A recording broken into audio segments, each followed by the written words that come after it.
ไม่ได้อยากถามแต่แค่อยากรู้ว่าเธอยังรักฉันไหม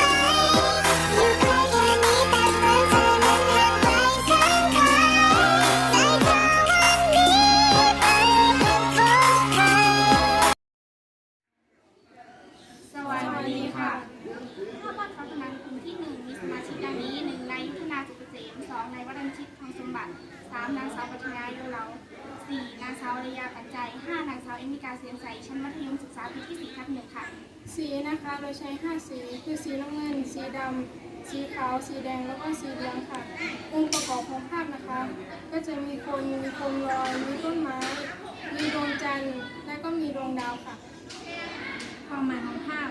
คืนใดที่มืดที่สุดจะเห็นดวงดาวมากที่สุดคืนใดทุกข์ที่สุดจะเห็นคนรักเรามากที่สุด อุปสรรคในการทำงานฝ้าผนังมันต่ำทำให้ระบายสียากและเพื่อนในสมาชิกมาไม่ครบครับ ขอจบการนำเสนอเพียงแค่นี้ค่ะขอบคุณค่ะ